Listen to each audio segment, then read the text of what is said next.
Hello friends, ई पाठशाला के YouTube channel पे मैं दीपक कुमार आज एक बार फिर से आप सभी साथियों का स्वागत करता हूं। दोस्तों, जैसा कि आप लोग जानते हैं कि हम लोग पिछले क्लास में जो हम लोग का इंग्लिश बुक का 12th क्लास का जो 7th चैप्टर है जिसका नाम है ए चाइल्ड इज बर्न, ठीक है। तो उस चैप्टर के बारे में हम लोगों ने पढ़ा था। अब जो है आज के वीडियो में मेन हम लोग सीखेंगे कि जो हम लोग का अगला चैप्टर है जिसका नाम है how free is the press, ठीक है। तो जो हम लोग का अगला जो चैप्टर है उस चैप्टर का नाम क्या है, how free is the press. और इसी चैप्टर के बारे में आज के इस वीडियो में हम लोग को सीखना है, ठीक है। तो हम उम्मीद करते हैं कि आप सभी जो भी अभी तक वीडियोज अपलोड किए गए हैं समरी को लेकर के, तो उन सभी वीडियोज को आप एंजॉय किए होंगे, अच्छे तरीके से आप सीखे होंगे, उनसे पढ़े होंगे आप उनको, और आपका कॉन्सेप्ट अच्छा बन गया होगा इंग्लिश बुक पे। तो हम उसी सीरीज को आगे बढ़ाते हुए आज भी ये वीडियो लेकर के आए हैं, ठीक है। और इसमें हम लोग इस चैप्टर को आज डिस्कस करेंगे, ये भी आज हम लोग का ख़त्म हो जाएगा। देखिए, और जो है हम लोग को ये 8वां चैप्टर है, इसके बाद में और 3 चैप्टर रह जाएंगे जिसको 3 दिन के अंदर में हम लोग निपटा लेंगे। उसके बाद आपका एक हम सोच रहे हैं कि जो आपका ये हो जा रहा है ना, मतलब जो आपका प्रोज सेक्शन है, तो प्रोज सेक्शन का हम सोच रहे हैं कि यूट्यूब पर ही एक टेस्ट करवा दें ऑब्जेक्टिव, और उसके बाद देखेंगे अगला जो है आपका समरी वाला जो सेक्शन है, तो वहाँ से भी हम आपका जो भी समरी है उसका पोइट्री जो है, तो पोइट्री वाले सेक्शन से जो है मेन आपका हम समरी जो है वो क्लियर करवाएंगे पोइट्री सेक्शन का। तो पोइट्री में भी 10 दिन लगभग लगेगा, 10 दिन में पूरा खत्म हो ही जाएगा, 10 से 11 दिन में वो भी खत्म हो जाएगा, ठीक है। उसके बाद में हम लोग का ऑब्जेक्टिव सेशन चलेगा। तो आप लगातार जो है आप हमारे चैनल से जुड़े रहिए, आपको लगातार हम आपके इंटरमीडिएट एग्जाम से रिलेटेड कंटेंट उपलब्ध करवाते रहेंगे। आपका जो किताब है, तो किताब से रिलेटेड कोई भी कंटेंट जो है वो आपका फंसेगा नहीं, पूरा का पूरा कंटेंट जो है आपको यूट्यूब पे हम अवेलेबल करवा देंगे, वहाँ से आप देख लीजिएगा, वहाँ से आप उसका नोट्स बनवा लीजिएगा, या फिर अगर आप उसका PDF चाहते हैं तो PDF के लिए आप हमारे टेलीग्राम चैनल से जुड़ जाइए, जिसका हम लिंक आपको डिस्क्रिप्शन बॉक्स में ऐड कर चुके हैं। वहाँ से आप हमारे टेलीग्राम चैनल पर जुड़ जाइए, वहाँ पे आपको इसका PDF जो अवेलेबल करवा दिया जाएगा, ठीक है। तो चलिए दोस्तों, आज हम लोग बिना देर किए हुए अब अपने चैनल अपने क्लास को स्टार्ट करें। उससे पहले आप हमारे चैनल को सब्सक्राइब कर दीजिए अगर नए हैं तो, और वीडियो को जल्दी से लाइक और शेयर कर दीजिए अपने दोस्तों के पास में। चलिए स्टार्ट करते हैं। देखिए, जैसा कि आप लोग देख पा रहे हैं कि हम लोग का आज का जो चैप्टर है, इस चैप्टर का नाम है लेसन 8 का how free is the press, ठीक है। जो लेसन 8 है इसका नाम क्या है, how free is the press. यानी कि इसमें देखिए, ये जो चैप्टर है इसमें मेन प्रेस की जो स्वतंत्रता है उसके बारे में मेन हम लोग को इसमें सीखना है कि प्रेस जो है वो किस तरह से काम करता है, उसको कैसे काम करना चाहिए, इन सारी चीज़ों के बारे में हम लोग को इस चैप्टर में सीखना है, ठीक है। अगर इसके बारे में बात करें कि इसको किसने लिखा है, तो इसको लिखने वाली एक लेखिका हैं, एक जो है यहाँ पर ऑथर हैं जिनका नाम क्या है, डॉर्थी एल सेयर्स, ठीक है। तो उनके द्वारा ये चैप्टर लिखा गया है, और उन्होंने प्रेस के बारे में क्या चीज़ों को बताया है हम लोग को, वही मेन इस वीडियो में हम लोग को सीखना है, ठीक है। तो चलिए देखते हैं। देखिए, कंटेंट को आगे बढ़ाते हैं हम लोग। ध्यान दीजिए सब लोग, ध्यान दीजिए। कह रहा है यहाँ पर, देखिए कि आपका जो चैप्टर है उसका नाम क्या है, how free is the press. जैसा कि आप लोग हेडिंग देख पा रहे हैं, देखिए ध्यान दीजिए सब लोग। कह रहा है कि how free is the press, ध्यान दो बाबू। कह रहा है कि how free is the press is an interesting essay. देखो क्या कह रहा है कि how free is the press जो है वो एक इंटरेस्टिंग एसे है, यानी कि एक रुचिकर निबंध है। इंटरेस्टिंग मीन्स क्या होता है, रुचिकर या फिर रोचक, रोचक होता है, ठीक है। तो रोचक एक निबंध है, समझ गए ना। कह रहा है कि रिटेन बाई डॉर्थी एल सेयर्स, जिसे किसके द्वारा लिखा गया है, तो डॉर्थी एल सेयर्स के द्वारा लिखा गया है, ठीक है। आगे देखिए क्या कह रहा है कि इन दिस एसे, यानी कि इस निबंध में the writer deals with the freedom of the press, यानी कि इस निबंध में जो लेखक हैं, तो लेखक ने इस निबंध में किस चीज़ के बारे में वर्णन किया है, तो कह रहा है कि the writer deals with the freedom of the press, यानी कि लेखिका जो है, लेखक तो नहीं इसमें लेखिका है, ठीक ना। डॉर्थी एल सेयर्स जो है वो फीमेल हैं, यानी कि लेखिका हैं। तो कह रहा है कि इस निबंध में जो लेखिका हैं, तो लेखिका ने मेन जो प्रेस होता है, तो प्रेस की स्वतंत्रता के बारे में जो है डील किया है, उसके बारे में जो है इसमें वर्णन किया है, समझ गए ना। जो लेखिका हैं, लेखिका ने किस चीज़ के बारे में वर्णन किया है, तो प्रेस की स्वतंत्रता के बारे में वर्णन किया है, ठीक ना। आगे देखिए, कह रहा है कि सी ऑल्सो डिस्क्राइब्स द कंट्रोल, यानी कि उन्होंने उस नियंत्रण के बारे में भी वर्णन किया है, ठीक ना।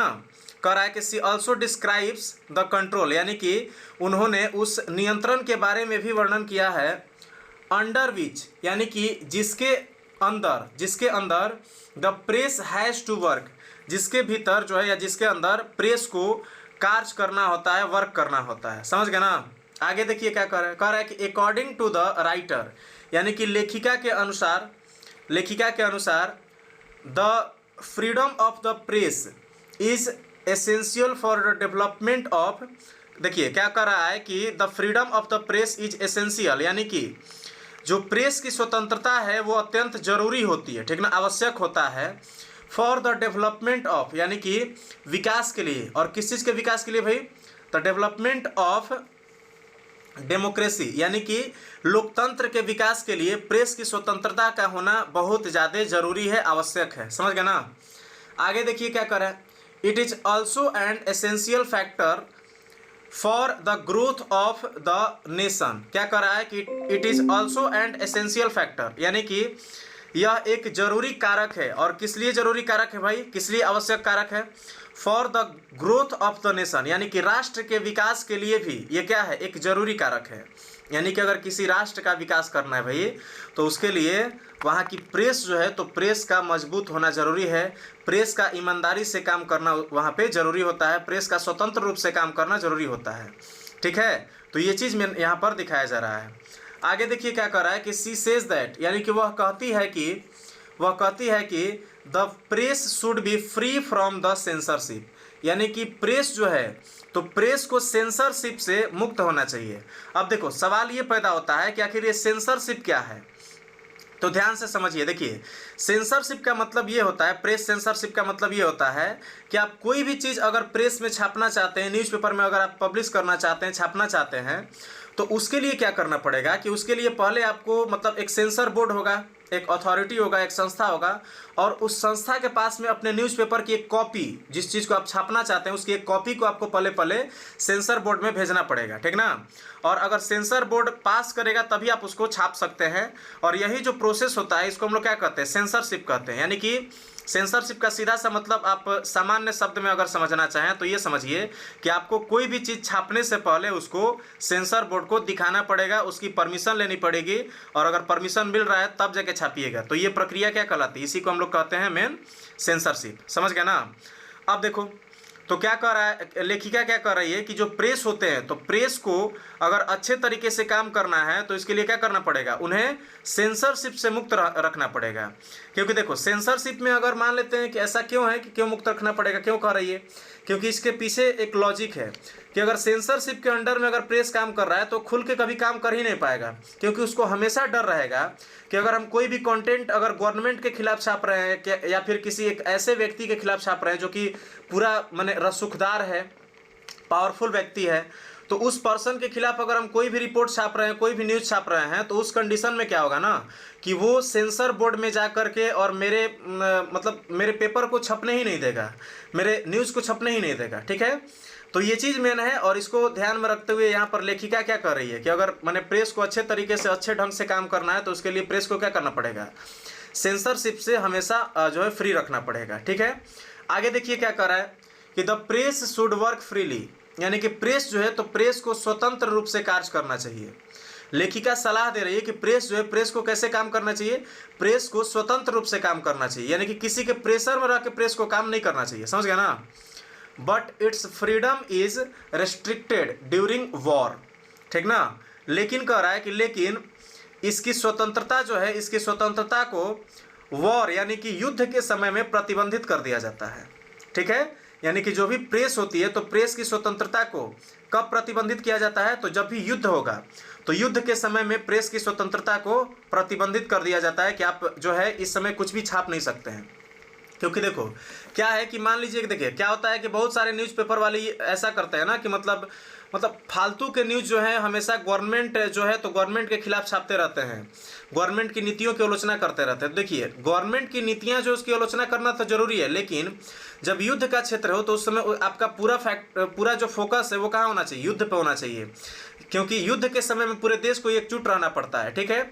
और उस स्थिति में अगर न्यूज़पेपर वाले या जो प्रेस वाले हैं तो प्रेस वाले अगर उस समय कोई भी एक ऐसा न्यूज़ छापे जिससे कि देश के अंदर की स्थिति खराब हो, अराजकता उत्पन्न हो, तो वो कहीं ना कहीं देश के लिए क्या होता है, घातक सिद्ध होता है। और इसी से बचने के लिए यहाँ पर ध्यान देना है कि जो लेखिका है वो क्या कहती हैं कि जो फ्रीडम ऑफ प्रेस है वो क्या होता है कि रेस्ट्रिक्टेड ड्यूरिंग वॉर, यानी कि उसको युद्ध के समय में क्या कर दिया जाता है, रेस्ट्रिक्टेड कर दिया जाता है, यानी कि प्रतिबंधित कर दिया जाता है कि आप इस समय कुछ भी छाप नहीं सकते हैं। समझ गए ना। अब देखिए आगे समझिए बात को। कह रहा है कि इन दिस सिचुएशन, यानी कि इस स्थिति में, इस परिस्थिति में द ब्रिटिश प्रेस इज आगे देखिए कह रहा है the British press is singularly free, यानी कि इस परिस्थिति में जो ब्रिटिश प्रेस है वो अकेली ऐसी प्रेस होती है जो कि फ्री रहती है, स्वतंत्र रहती है कुछ भी छापने के लिए, ठीक है। अब देखो ये बात उस समय की हो रही ना भाई, ये बात उस समय की हो रही है जब हमारा देश जो है गुलाम हुआ करता था, ठीक है। तो उसमें भारतीय प्रेस को तो कहीं ना कहीं आप जैसा समझ ही पा रहे हैं कि अगर अंग्रेजी गवर्नमेंट यहाँ पे राज कर रही है तो भारतीय प्रेस को तो युद्ध के समय तो पक्का जो है परमिशन नहीं देगी कि आप कुछ भी छापिए। तो वही मेन कह रही है लेखिका कि युद्ध के समय में जो भी न्यूज़पेपर्स या प्रेस वाले होते हैं उनको क्या कर दिया जाता है, उनको रेस्ट्रिक्टेड कर दिया जाता है, उनको प्रतिबंधित कर दिया जाता है कि आप कुछ भी छाप नहीं सकते हैं, ठीक है। लेकिन उस स्थिति में भी, युद्ध के समय में भी इकलौता एक प्रेस ऐसी होती है जिसको कि स्वतंत्र रखा जाता है कि वो उस समय भी कुछ छाप सकती है, ठीक ना। और वो प्रेस कौन सी है, वो है ब्रिटिश प्रेस। समझ गए ना, क्योंकि ब्रिटेन का भैया राज है, तो ब्रिटेन का राज है तो ब्रिटिश प्रेस को स्वतंत्र छोड़े हुए है। समझ गए ना। अब देखिए क्या कर रहा है, it is free to attack the policy of the government, ठीक ना। और इसे क्या किया जाता है, इसे सरकार की नीतियों के खिलाफ बोलने का, सरकार की नीतियों की आलोचना करने का, सरकार की नीतियों पर अटैक करने का अधिकार दिया जाता है। समझ गए ना, स्वतंत्र रखा जाता है। यानी कि जो ब्रिटिश प्रेस है उसको स्वतंत्र रखा जाता है कि वो सरकार की जो भी नीतियां हैं उनकी आलोचना कर सके, उनका विरोध कर सके। समझ गए ना। आगे देखिए क्या कर रहा है कि it discuss the political character of the ministers, यानी कि जो यहाँ पर आप देख पा रहे हैं कि जो प्रेस है, ठीक ना, तो प्रेस जो है, प्रेस किसी भी मंत्री के पॉलिटिकल कैरेक्टर को भी यहाँ पर डिस्कस कर सकती है, उस पर चर्चा कर सकती है। समझ गए ना, कि कोई मिनिस्टर जो है, कोई मंत्री जो है, वो किस तरह से कार्य करता है, उसका राजनीतिक छवि कैसा है, तो इन सारी चीज़ों को भी वो अपने यहाँ जो है अपने न्यूज़पेपर में या फिर अपने चैनल पर जो प्रेस है वो क्या कर सकता है, उसको चर्चा कर सकता है, उस पर उसको डिस्कस कर सकता है। समझ गए ना, उसके बारे में बातचीत कर सकता है। आगे देखिए, जैसे आप लोग देखते होंगे ना कि फलाना नेता जो हैं ये ऐसे हैं, ये करते हैं, वो करते हैं, तो ये सारी चीज़ें क्या है, किसी पॉलिटिकल कैरेक्टर को वहाँ पर डिसाइड किया जा रहा है, उसको डिस्कस किया जा रहा है। जैसे आप देखे होंगे कि अभी वर्तमान समय में भी आपका एक जो है एक प्रोग्राम चलता है, न्यूज़ प्रोग्राम, जिसे हम लोग कहते हैं आपकी अदालत। तो आपकी अदालत जो आपका न्यूज़ प्रोग्राम चलता है उसमें अलग अलग जो पॉलिटिकल लीडर्स होते हैं उनको बुलाया जाता है और उनके पॉलिटिकल कैरेक्टर्स जो है उनको डिस्कस किया जाता है, उनसे बातें की जाती है। तो ये सारी चीज़ें हैं जो यहाँ पर हम लोग को देखना है। बाकी आप देखे होंगे कि कभी कभी कोई भी अगर मिनिस्टर कोई अच्छा काम करता है तो उसका भी जो है न्यूज़ में उसका भी नाम जो है आता है और उसके बारे में भी लिखा जाता है, और जो कोई बुरा काम करता है तो उसको भी लिखा जाता है। तो ये सारी चीज़ें क्या है, उसके पॉलिटिकल कैरेक्टर को डिसाइड किया जा रहा है कि वो कैसा लीडर है, किस तरह से अपना काम कर रहा है, किस तरह से अपनी ड्यूटी को पूरा कर रहा है। समझ गए ना, ये चीज़ मेन आपको यहाँ पर ध्यान देना है। आगे देखिए क्या कर रहा है, कह रहा है कि the freedom of public opinion is not restricted during peace in Britain. अब देखो इसको समझो, तोड़ करके समझो। क्या कर रहा है कि the freedom of public opinion is not restricted, यानी कि जो पब्लिक ओपिनियन है, यानी कि जो लोगों के, जो जनता के विचार हैं, तो जनता के विचारों को मतलब रेस्ट्रिक्टेड नहीं किया जाता है, प्रतिबंधित नहीं किया जाता है। जनता के विचारों को प्रतिबंधित नहीं किया जाता है। कब नहीं किया जाता है, तो ध्यान दीजिए, ड्यूरिंग पीस इन ब्रिटेन, यानी कि शांति के समय में, युद्ध के समय में नहीं, कब, शांति के समय में।